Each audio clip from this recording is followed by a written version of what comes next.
올해 우리 교회 표어는 아직도 소망이 있나니 라고 하는 말씀입니다. 황폐한 예루살렘 거민들, 돌아왔던 포로 귀환을 했던, 그렇지만 여전히 황폐한 예루살렘 거민들에게 있어서 이방인과 결혼하는 것은 죄로 여겨지지 않기 시작을 했죠. 그런데 이것을 에스라라고 하는 사람을 통하여 심각한 죄인 것을 깨닫게 되었고, 에스라를 위시해서 사람들이 하나님 앞에 은혜를 구할 때 스가냐라는 사람의 통해, 그 사람의 말을 통해 이 말씀이 들렸습니다. 이스라엘에게 아직도 소망이 있나니. 그 소망이 어디서부터 시작되느냐? 무엇인가 우리한테 피할 피난처가 있느냐?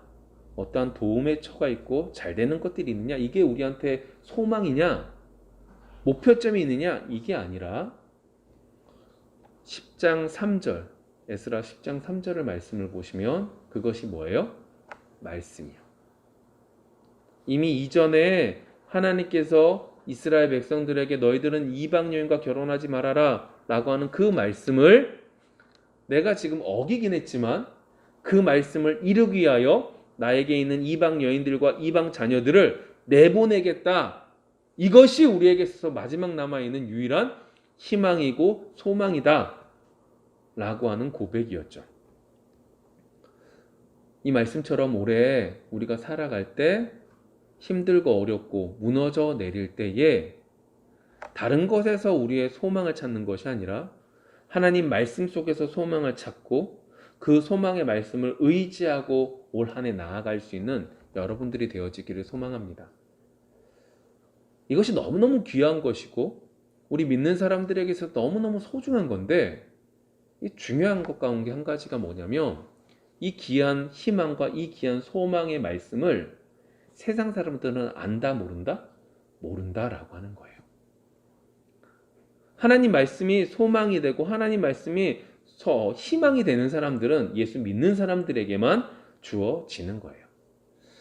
세상 사람들에게 있어서 그리스도인들은요, 정말로 어떤 면에서 이상해 보이는 사람이에요.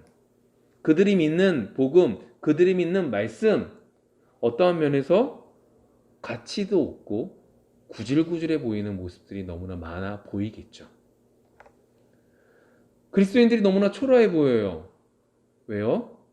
그들이 말하고 있는 것들도, 그들이 원하는 것도 우리가 흔히 세상 사람들이 원하는 것과 전혀 다르기 때문에 정말로 그 사람들이 초라해 보이고 그 사람들이 별 볼 일 없어 보이기 시작해요.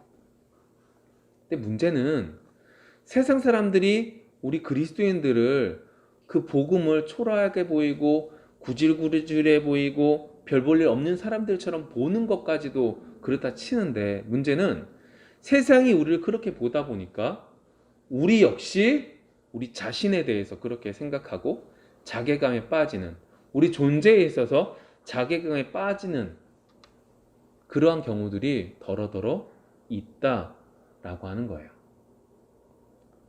그런 면에서 오늘 이제 로마서 말씀을 통해서 바울은 우리에게 중요한 가르침을 가르쳐주고 있습니다. 세상 사람들이 볼 때는 가치 없고 세상 사람들이 볼 땐 별 볼 일 없는 그 복음이라고 하는 것이 얼마나 의미가 있는지 우리에게 분명히 말하고 있는 거죠. 오늘 말씀의 시간을 통해서 우리에게 있어서 복음이 어떠한 의미인지, 그리고 세상이 볼 수 없는 그 복음이 우리에게 어떠한 소망이 되는지 한번 좀 뒤돌아볼 수 있기를 소망합니다. 조금 전에 말씀드린 것처럼 세상 사람들이 우리를 볼 땐 그리스도인들은 참 별 볼 일 없는 사람이에요. 요즘에 들어서 세상에서 이렇게 말하죠. 사랑 말을 하지만 사랑이 없는 게 그리스도인들이라고 얘기하는데, 그 말을 반대로 생각해 보면 그들의 생각 속에는 그리스도인들은 사랑이 많아야 되는 거예요. 왜요? 오른뺨을 때리면 왼뺨도 돌려야 되는 것이고 겉옷을 달라고 하면 속옷까지 줘야 되는 게 그리스도인이기 때문에 그렇죠. 그리고 그렇게까지는 아니지만 그래도 지금 대부분의 그리스도인들은 그렇게 살려고 몸부림치죠. 하나님의 자녀로서 살아가는 것 속에 그러한 모습이 나타나야 된다라는 생각 속에 하나님의 은혜 가운데 성령의 역사하신 가운데 그러한 삶을 살려고 노력을 합니다. 그러다 보니까 세상 사람들은 믿는 사람들을 하찮게 여기기도 하고 그리고 착하기만 한 사람이라고 오해하는 경우들이 더러 많습니다. 그래서 그리스도인들 가운데 고민 중에 한 가지가 다른 사람들한테 잘해줬어요. 근데 좀 시간이 지났더니 그 잘해준 걸 고맙게 여기는 것이 아니라 어떻게 해요? 도리어 우리를 무시하고 업신여김을 당하는데 내가 어떻게 해야 되지? 라고 하는 고민거리가 그리스도인들에게 있는 거죠. 그뿐만이 아니에요. 세상 사람들이 우리 그리스도인들을 바라볼 때는 그냥 뻥쟁이 같아요. 왜 그렇죠? 세상에서 관심 없는 것에 관심을 두고 천국을 바라본다고 그러질 않나? 믿음으로 나간다고 그러지 않나? 말도 안 되는 것들을 행하는 것처럼 보이기 때문에 한심해 보이기까지 하죠. 근데 세상 사람들이 모르는 게 있어요. 쉽게 말해서 스가냐가 이스라엘에게 아직도 소망이 있습니다 라고 말할 수 있었던 그 말씀의 능력, 그 복음의 능력을 세상 사람들은 모르고 있는 거죠. 세상 사람들이 볼 때는 하찮게 보이지만 그 하나님의 말씀 속에 그 복음 속에 모든 사람들에게 필요한 말씀이 있는 걸 세상은 모르는 거예요. 그래서 오늘 본문 속에서 바울은 분명히 이렇게 말하고 있어요. 내가 복음을 부끄러워한다, 부끄러워하지 않는다? 부끄러워하지 아니하노니. 이건 단순히 그냥 부끄러워하지 않아, 그렇지만 좋아하지도 않아, 이 의미가 아니에요. 이중부정으로 내가 정말로 이 복음을 자랑스럽게 여겨의 의미를 이렇게 표현한 거예요. 내가 복음을 부끄러워하지 않아. 내가 복음을 진짜 자랑스러워. 내가 복음을 정말 좋아해. 내가 복음이 너무나 귀한 걸 너무나 잘 알고 있어. 왜 바울에게 있어서 이렇게 복음이 중요한 거고 복음에 있어서 이렇게 당당히 말할 수 있느냐? 오늘 성경 16장 16절 중반부에 보시면 이렇게 말합니다. 모든 믿는 자에게 구원을 주시는 하나님의 능력이 됩니다. 바울이요, 내가 이걸 자랑스럽게 여기는 이유는 뭐 때문이냐면 바울에게 있어서 복음, 바울에게 있어서 말씀은 하나님의 뭐가 되는 거예요? 능력이 되기 때문이라는 거예요. 복음 이꼬르 능력, 말씀 이꼬르 하나님 능력. 이게 바울에게 있어서 정말로 세상 사람들에게 자랑스럽게 말할 수 있는 이유가 되는 거죠. 바울이 많은 서신서를 썼는데 편지를 써서 교회들한테 전달해줬고 그것이 성경이 됐는데 그 서신서들 가운데 갈라디아서라고 하는 서신서가 있어요. 갈라디아서에서 보시면 어떠한 사건이 있었냐면 바울이 이 갈라디아 성도들에게 복음을 전했어요. 근데 복음을 전했는데 그 이후에 거짓된 선생들이 와가지고 이렇게 얘기하는 거죠. 너희 복음도 중요하지만 할례를 행하는 것이 더 큰 믿음이야. 율법을 행하는 게 더 큰 믿음이야 라고 말을 하죠. 그리고 그 말에 현혹을 당하기 시작합니다. 왜요? 그냥 아멘 하는 것보다 내가 무엇인가 행동을 해서 얻어지는 게 더 큰 믿음처럼 보이기 때문에 그렇죠. 그리고 그것으로 인하여 갈라디아 교회가 문제가 생길 때 바울은 갈라디아 교회에게 이렇게 편지를 쓰는 거예요. 특별히 5장에서 이렇게 말하죠. 야, 너희들 이렇게 하는 것이 더 거창해 보이지. 근데 너희들 이렇게 할례를 행함으로써 율법을 행함으로써 구원을 얻겠다라고 말하는 건 하나님께 나아가는 것이 아니라 예수 그리스도께 나아갈 수 있는 것이 아니라 예수 그리스도로부터 끊어지게 되는 거야. 왜? 너희들은 행동을 해도 그 행동으로는 구원을 받을 수 없는 그만큼 악한 존재이기 때문에 그래 라고 하는 이야기들을 쓰고 있죠. 율법을 행하는 그 행위보다 뭐가 더 강한 거예요? 복음이 더 강한 거예요. 복음이 진짜 하나님 능력이라는 거죠. 갈라디아서만 그렇게 썼냐? 아니에요. 고린도전서에 보시면 이 율법을 행한다라고 하는 것에 대신 어떤 게 들어갔냐? 헬라의 지혜가 들어가요. 철학이 들어가요. 그리스도의 철학이 들어갔어요. 헬라의 지혜가 들어갔어요. 근데 이것에 대해서 바울이 뭐라고 그럴까요? 야, 이렇게 거창해 보이지 헬라의 철학, 정말 어떻게 저런 것들을 생각해 볼까? 인간은 뭐로 살지? 인간에게 어떤 게 인간의 목적이지? 어떻게 저런 생각을 할 수 있을까? 정말로 거창하다. 어떻게 저렇게 청산유수처럼 좋은 얘기를 해? 그렇지만 바울은 이렇게 말해요. 공허한 거라고, 하찮은 거라고, 별거 없다고, 가운데 뻥 뚫렸다고. 대신 뭐가 강하다? 복음이요. 복음이 하나님 능력이지, 세상의 지혜 별 볼 일 없고 행위로 그 모든 것들을 이룰 수 있는 거 별 볼 일 없어 라고 말할 정도로 바울에게 있어서 복음은 하나님의 능력이 됩니다 라고 당당하게 얘기하고 있는 거죠. 근데 오늘 성경 속에서 더 정확하게 왜 하나님 능력이 되냐, 어떤 부분에 하나님의 능력이 되냐, 이렇게 말을 합니다. 구원을 주시는. 바울에게 있어서 복음이 하나님의 능력이다 라고 말하는 건 구원을 이루는 하나님의 능력이 된다라고 얘기하는 거죠. 구원이 뭐냐면 노예로 잡혀갔어요.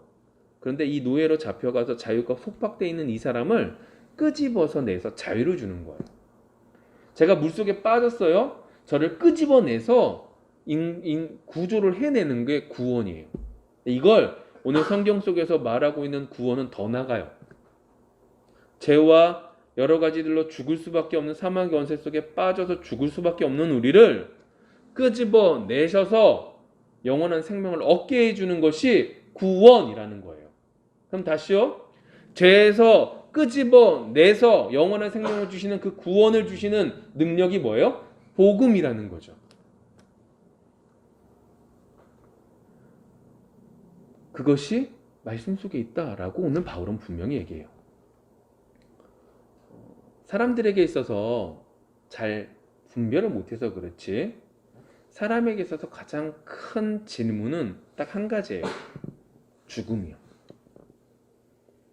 내가 지금 무엇인가 잘 돼서 그 죽음이라는 것을 인식하지 못할 뿐이지, 이 잘됨이 계속되다 보면 죽음에 대한 인식이 있는 것이고, 내가 안 되는 것이 계속되다 보면 죽음의 인식이 되는 것이고, 나이가 한 살 한 살 먹어가면 죽음에 대한 인식이 더욱더 생겨나요. 왜요? 죽음이라는 게 두려움이거든요. 근데 성경에서는, 말씀 속에서는 분명히 이야기해요. 특별히 로마서 6장에 넘어가시면 죄의 삭은 뭐다? 사망입니다 라고 말해요.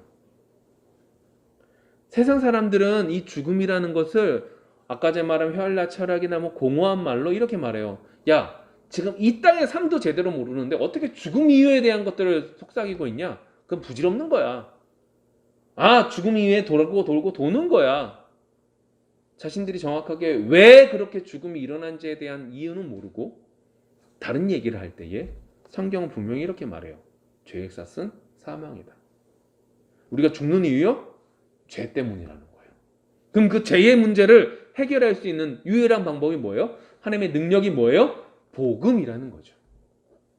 내가 영원히 죽을 수밖에 없고 죽음이라는 것 때문에 괴로워하는 우리에게 복음이라는 것을 통하여 우리를 구원에 이르는 하나님의 능력이 나타나게 합니다 라고 하는 것이 복음의 능력이었고, 그것이 말씀의 능력이었고, 그것이 바울이 알고 당당하게 모든 사람들에게 말할 수 있는 거예요.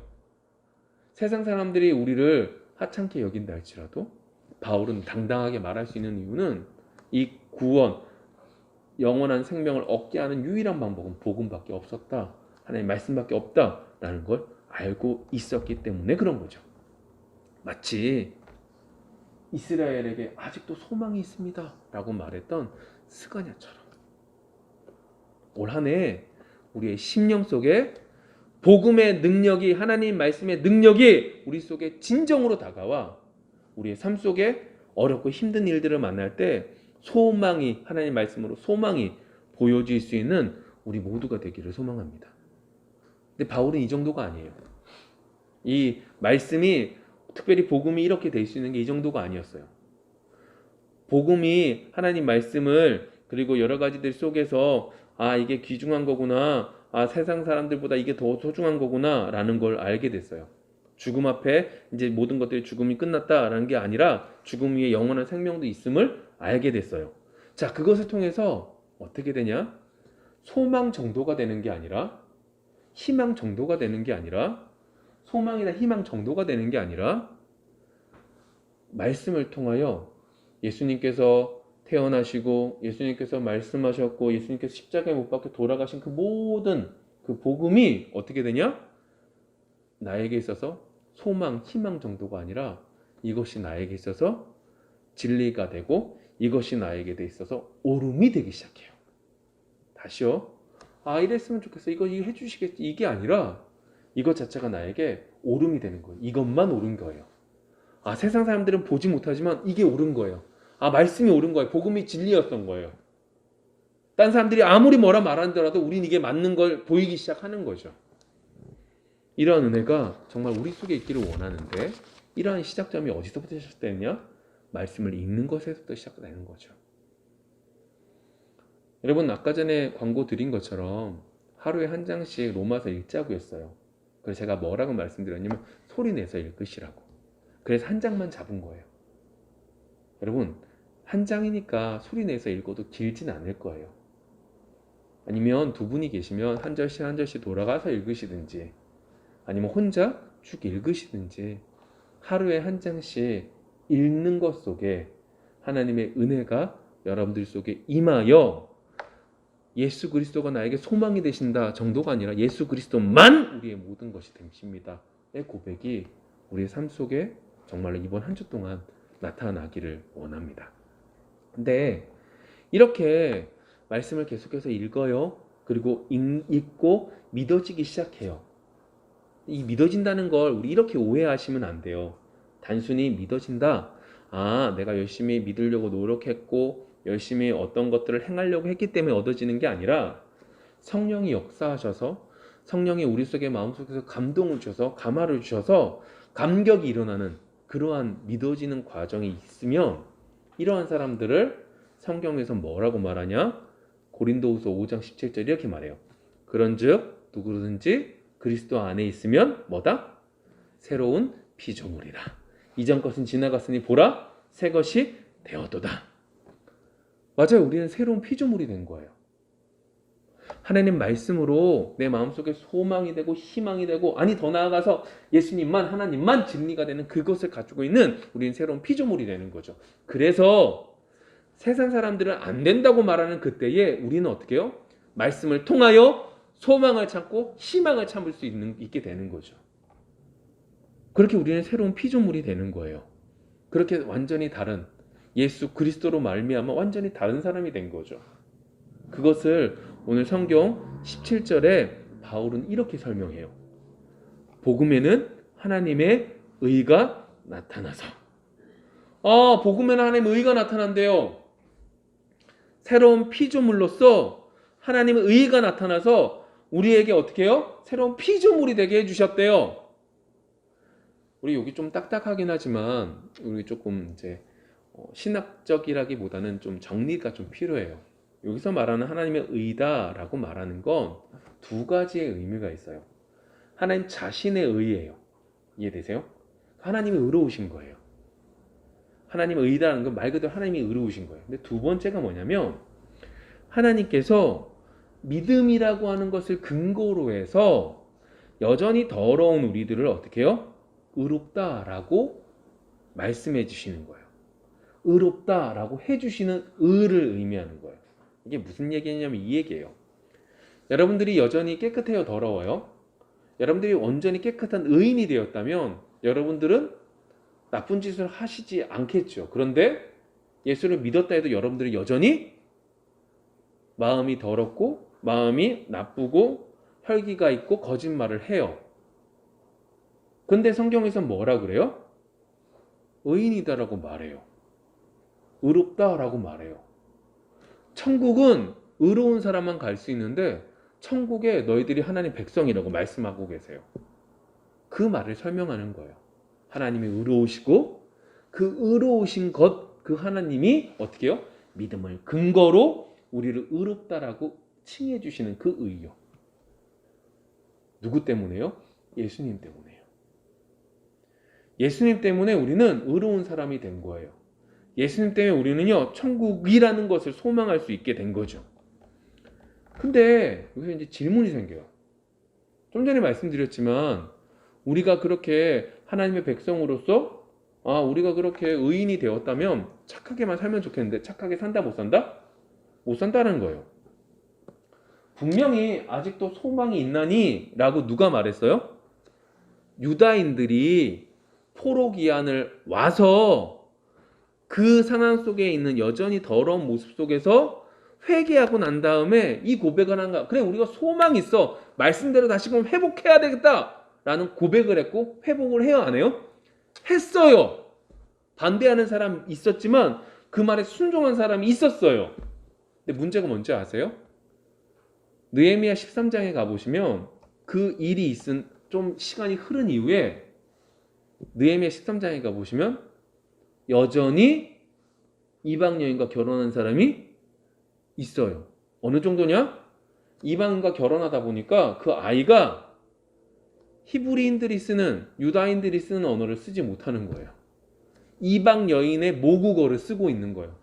그 정도로 심각한 상황 속에 빠져 있는 거죠. 그것도 평범한 사람이 아니라 지도자급이 그러고 있는 거예요. 느헤미야가요, 하나님 앞에 죄지었음을 알고 너무너무 분냄이 나타나 화가 나서 하나님 앞에 너무나 죄지은 것 때문에 어떻게 해요? 그렇게 한 사람들의 머리털을 뽑고 옷을 찢어요. 이제 여기서 질문이 생기는 거죠. 왜 지금까지 제가 쭉 얘기했잖아요. 아, 우리는요 세상 사람들과 다른 하나님의 말씀을 통하여 소망도 품고, 아니 더 나아가서 이것만 진리입니다라고 고백한 사람들이란 말이에요. 근데 문제는 이렇게 영원히 살면 좋겠는데 하나님께서 의라고 하는 것이 내가 정말 의로운 것이 아니라 의롭게 되는, 의롭다라고 인정해 주신 예수님 때문에 그걸 인정받은 것밖에 안 됐고, 그것 때문에 우리의 인생이 어떻게 되는 거예요? 그렇게 살지 못하는 삶을 살아간다는 거죠. 올해 우리에게 주신 말씀으로 말하면 아직도 소망이 있대요.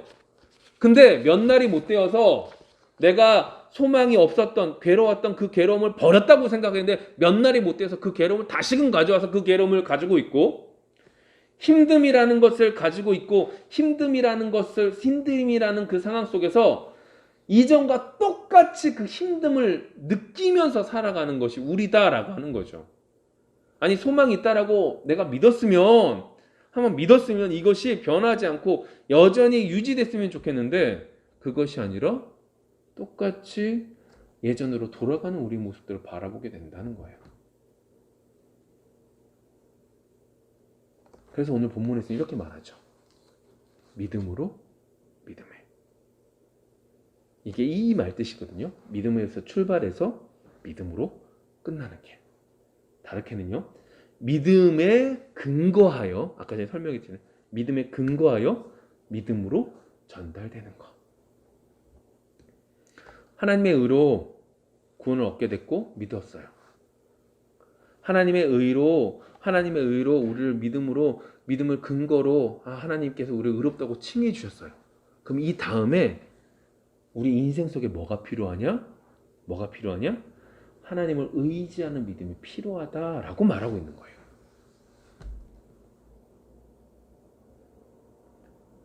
내가 하나님을 의롭다 하심을, 하나님께서 의롭다 하심을 그 의로 우리가 의인이 됐는데, 여기서 끝나는 게 아니라 우리에게 필요한 게 뭐냐? 우리가 왜 한 번 믿었으면 되는데 안 되고 몇 말 못 되어 예전으로 돌아가냐? 이유는 뭐냐? 이 이후에 어떻게 해요? 하나님 앞에 믿으려고 노력하는, 하나님 앞에 믿음으로 살아가려고 하는 그 노력이 없기 때문이다라고 말하고 있는 거죠. 여러분, 이건 이 얘기예요. 내가 어떤 활동들을 많이 했느냐, 이게 아니에요. 여러분들의 생각 속에 마지막 끝날 때, 주님 앞에 섰을 때 여러분들에게 남는 게 뭘까요? 내가 교회를 위해서 이만큼 일했습니다. 내가 교회를 이만큼 세웠습니다. 내가 교회를 이만큼 성장시켰습니다가 아니라 내가 이만큼 주님만을 의지합니다 밖에 없어요. 맞잖아요. 그러면 우리가 종종 이것을 잊어버리는 것이 뭐라는 거예요? 하나님 결단 앞에 내가 오직 하나님만을 믿습니다라는 그 믿음이 이 후의 삶 속에 나타나지 않기 때문에 이 말씀이 우리 속에 계속해서 유지되지 못한다는 거죠. 그런 말씀이 오늘 17절 이제 뒷부분 보시면 뭐라고 한다? 오직 의인은 믿음으로 말미암아 살리라. 이 말씀과 연결되는 거예요. 하박국이라고 하는 사람이 있었습니다. 오늘 이게 하박국서 말씀인데 하박국이 여러 가지 어려운 일들을 겪어요. 하박국이 어려운 게 아니라 그 사회가 여러 가지 많은 이방인들의 압제를 당하고 있는 거예요. 이 압제 속에서 이 하박국이 하나님 앞에 질문을 던지는 거죠. 왜 우리가 이런 어려움을 겪어야 됩니까? 아니 이 압제를 내가 언제까지 겪어야 됩니까? 왜 저런 이방인들을 통해서 우리를 괴롭히려고 하십니까? 하나님께 계속해서 질문을 던지는 것 속에 하나님께서 답변을 주셔요. 그리고 그 답변 속에서 이 하박국이 깨닫게 돼요. 알게 돼요. 믿게 돼요. 확신하게 돼요. 그게 이 말씀으로 나타나는 거예요. 오직 의인은 믿음으로 말미암아 살리라.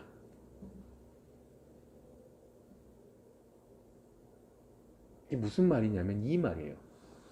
믿음, 꾸준하게 인내를 가지고 충실하게 이 의미거든요. 그럼 이 말이에요. 하박국이 지금 느낀 건 이거예요. 아, 내가 왜 이런 어려운 일들을 겪게 됩니까? 왜 우리나라가 저런 이방 나라에게 멸망당하게 됩니까? 하나님 말씀 이후에 하박국이 말하는 말은 이 얘기예요. 아, 우리나라가 저 나라에게 망해도 우리는 뭐 해야 되나? 의인이기 때문에 믿음으로 끝까지 인내해야 돼. 믿음으로 버텨내야 돼. 라고 하는 얘기를 하고 있는 거죠. 왜요? 물이 바다를 덮은 같이 하나님의 영광이 가득한다 라고 말하잖아요. 이 말이 이거예요. 자연스럽게 물이 바다로 흘러가면 자연스럽잖아요.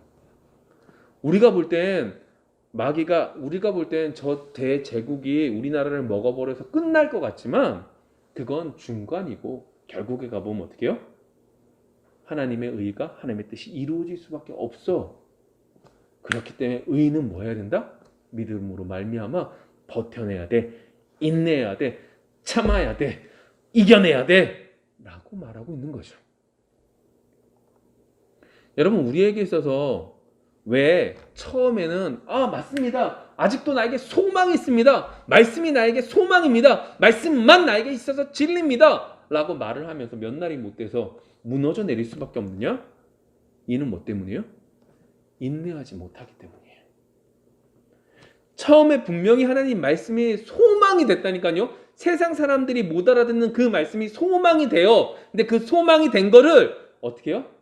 끝까지 가져가기 위해선 우린 인내해야 되는 거죠. 말씀이 그러면 그런 거예요. 말씀이 아니면 아닌 거죠. 말씀을 못 이룬 우리의 문제지 말씀이 잘못된 게 아닌 거죠. 여러분 올 한 해 우리가 정말로 살아갈 때 끝까지 인내할 수 있는 오직 의인은 믿음으로 말미암아 살리라 라고 하는 말씀에 의지하여 버텨내기를 원해요. 하나님의 말씀이 소망이면 그 소망의 말씀이 그렇게 써여져 있으면 버티는 거예요. 그 말씀을 의지하고 흔들리더라도 붙잡는 거죠. 올 한 해가 그런 은혜가 넘칠 수 있는 귀한 한 해가 되어지기를 소망합니다. 말씀을 맺어볼까요? 올해 하나님께서 우리에게 주신 말씀은 아직도 소망이 있나니에요. 여러분들 속에 소망이 있으십니까? 다른 말로 말하면 그게 뭐였죠? 말씀이었어요. 여러분 그래서 여러분 말씀을 읽으셔야 돼요. 말씀을 읽는 것 속에 여러분들은 소망을 찾으셔야 돼요. 희망을 찾으셔야 돼요. 근데 오늘 말씀 속에서 느끼는 게 뭐예요? 내가 희망을 찾고 소망을 찾지만 그것이 나에게서 진리가 되지만 우리에게 있어서 뭐가 없어서요? 인내가 없어서 어떻게 해요? 그것을 끝까지 유지하지 못하는 거죠. 이번 한 주는 제가 아주 조그만 걸 드렸잖아요. 로마서 한 장, 하루에 한 장씩 읽는 그것을 통해서라도 그 시작점을 행해 갈 수 있는 우리 모두가 되기를 원합니다. 정말로 그 은혜로 이번 한 주를 살아가고 다음 주에 다시금 만날 수 있기를 소망합니다. 기도하겠습니다.